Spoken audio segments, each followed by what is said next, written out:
Welcome back to What Arty Noobs with General Disturbance, and you are looking at a Arty we don't see that often on these replays. It's an SU-122A, that's the Soviet Tier 5 SPG, and it's being driven by Ritson Duft, and he's on the north spawn of Serene Coast.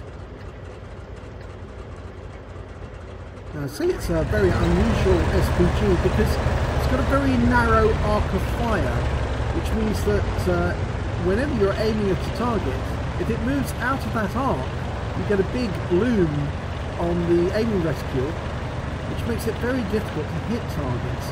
Although I must say, I have actually done fairly well in this particular Arty myself on this very map,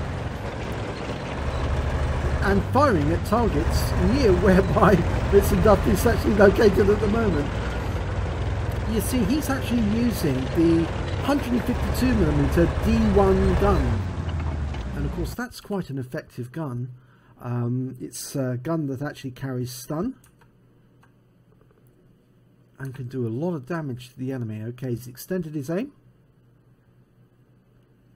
As you can see, that narrow arc, it's very, very difficult. Sometimes it can be useful to apply the handbrake using the X key, and that will lock the vehicle in position and make it less easy for the reticule bloom to occur whilst you're aiming in a particular direction. But the closer the enemy get to you, the narrower the arc gets. You saw that big bloom there as he changed the orientation towards that Type 64. Okay, he's decided to aim at the far side because some enemies have turned up on the west flank and they're side on to him.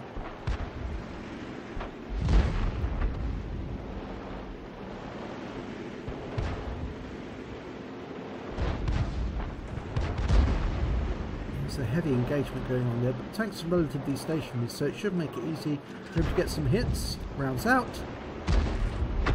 Unfortunately, it falls short.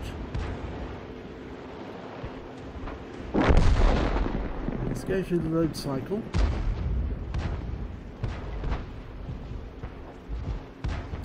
There's quite a few tanks defending this thrust.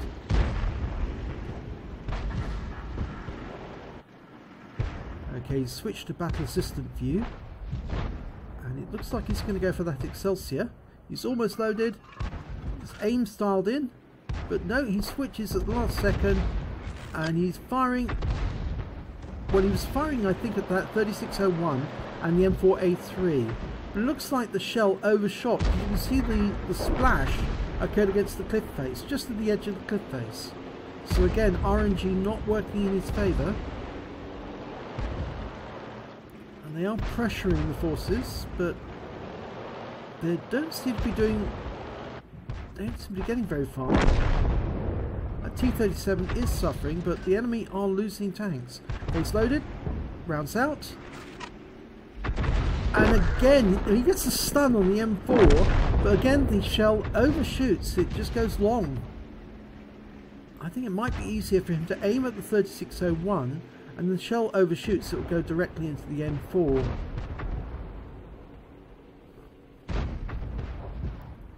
He's almost reloaded. The enemy doesn't seem to have done very well on the peninsula. It looks like they've backed off altogether, and forces on the east route, the peninsula route, seem to be doing okay. Okay, he's fired a round in, hoping, yes, this time he gets some splash damage on the M4, 212 rather, and he's picking up some stun assist as well. Okay, it appears the enemy are backing off. They're a bit uncertain what to do next. Now the 3601 has turned around. I think he's going to try another thrust. The M4 is still there, still pressuring. Rounds out. And he gets a direct hit this time. 263 hit points, 3 critical hits, and a decent stun. That certainly made the M4A3E2s think twice.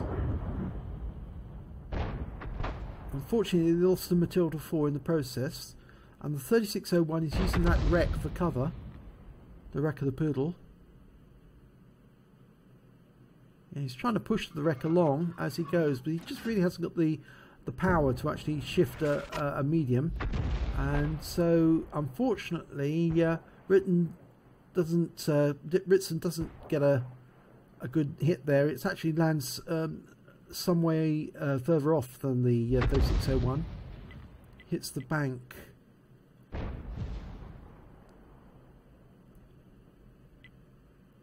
Now the thing is that the enemy reserve forces, which have sort of like held themselves back, are now starting to appear as Ritson Duff's team start moving into the centre area, and the Thunderbolts managed to get at least one.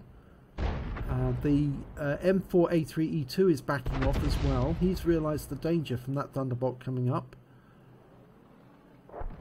And I think that 3601 is in two minds. He knows there's a BDR and a Rudy ahead of him. He's been shooting at them.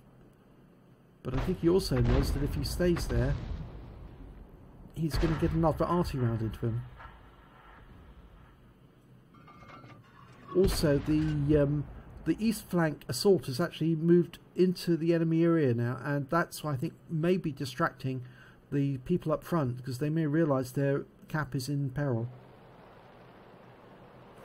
The M4A3 didn't move back. He's actually just gone around the corner and he's come up on the lower ledge, whereas the 3601 is now thrust forward.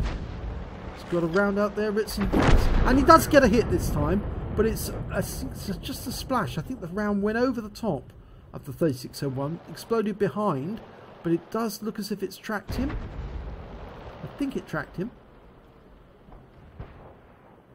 If so, he's repaired the track now. He's almost reloaded. Now it's using that wreck for cover. There's a wreck there. If it stays there... Yes, and he gets a beautiful direct hit. 218 hit points, takes out the 3601. And that leaves the BDR3 now to move, because he took out the M4A3E2 as well. And so now Ritson Duff is concentrating on the enemy BDR, which is in the centre, which is thrusting up the centre area on the other side of the railway tracks. Now he'll probably go down into the dip. If it does, it'll be difficult for Ritson Duff to fire at him. Okay, he's using his holding down his right hand mouse button to adjust. That tree falling must have been the enemy BDR. Yes, it was. Okay, he's going after the Thunderbolt. Now Ritson Duff can put a round into the BDR. And he does! 257 hit points and some stun, but it takes out the Thunderbolt. That's unfortunate. Okay, but BDR on Ritson Duff's team is coming up to deal with the BDR. And the Wolverine that was previously on the west flank has moved around to the passages at the south of the cap to try and deal with the VK3601 on Ritson Duff's team. So I think he's paying attention to that Wolverine now. Yep. It helps to watch and see what's going on in the tide of the battle, because you never know when your attention's going to be needed and your shell's going to be needed in a different area of the battle. Fires a round in, and he gets a lovely direct hit. Beautiful direct hit on that Wolverine. 175 hit points. That helps the 3601H dramatically. There's only the enemy Arty and that BDR left alive now. And of course, if he can get those two, he's only got 3 rounds of ammo left. So but he can take out that BDR for sure. He's just got to let the aim dial in. It's a very, very difficult Arty to play because of the long time it takes to aim and the restrictions on the firing arc. So really, you do have to try and pick your target well. Okay, he can see the BDR, but unfortunately it's in the lee of that rock. He needs it to come back around that rock in order to get his shell into it.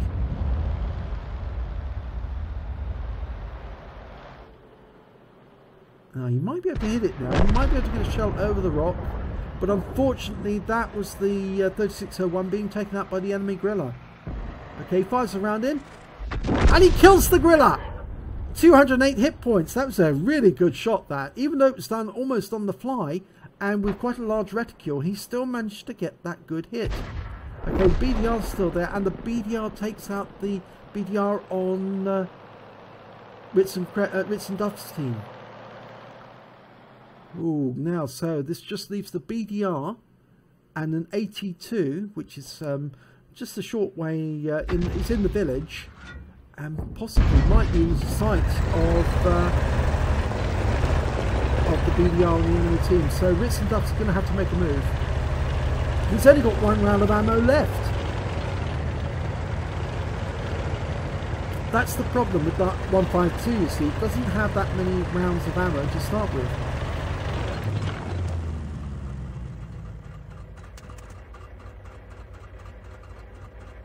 He's only got 20 rounds of that, you see.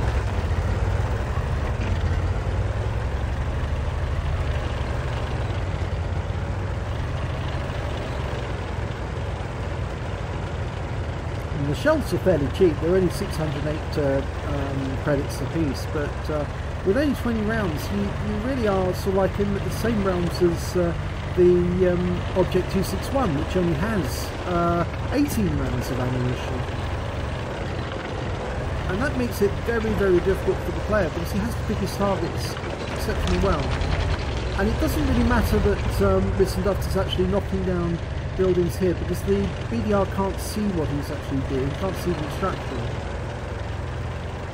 But we have to assume that the BDR won't have moved too far from where he is right now, because he will be defensive.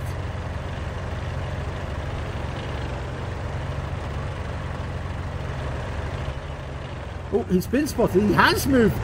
My gum, he's moved a long way. He's actually made his way all the way up, almost to the enemy cap. Wow. It's amazing. Now Ritz and Duff is taking aim. I think the BDR knows that the AT2 is there and is going after him. Okay, the AT2 hasn't moved at all. I'm wondering why, but he's got a fairly good bead on him. One shot should be enough. And he does! He gets the kill shot. That's the winning shot. And that was his last round, so it's a Fadin's as well. Oh my god, that was dramatic. That was really dramatic. If we have a look at the end of battle stats, and it's an ace tanker for Ritz and Duff in the SU-122A. That's a really lovely end to the battle. He got a bruiser medal for scoring at least 5 critical hits, module damages, or crew incapacitations. He got a fighter medal because he got at least 4 kills, and he did get 4 kills. And best of all, he got a Fadin's medal. Normally quite difficult to get hold of, but Ritz and Duff did exceptionally well with this battle, and so congratulations indeed for getting a Fadin's in this particular Arty. Normally easier to get it in the SU-5, which has even fewer rounds, only 12 rounds. But well done indeed, Ritz and Duff. If we have a look at the team scores, we can see he came second on damage, 1,615 hit points. He came second when it came to kills with 4, and he came second when it came to base XP of 784 experience points. He fired all 15 rounds of ammunition in his magazine. Did I say 20 earlier? I did say 20. No, must be looking at the other caliber of the gun, but it was only 15 rounds of ammunition he had. He's 6 direct hits, 6 penetrations, 5 splash damage, damage of 1,615 hit points, all at more than 300 meters. He damaged 5 of the enemy. He killed 4 of them. He also caused stun assistance of 18 hit points, and he caused 7 stuns in total. On a premium account, he earned 34,085 credits after deductions for ammunition, which is relatively cheap, 12,150 credits. He had 21,935 credits left, and he earned XP of 1,176, and there was no multipliers in that. But the one thing that he did get is he got an ace tanker and a Fadin, so well done indeed, Ritz and Duff. That was a good example of how effective the SU-122A can be in the right hands. If you enjoyed this replay, please do give it a like and do subscribe to our channel, and hopefully I'll see you in the next replay.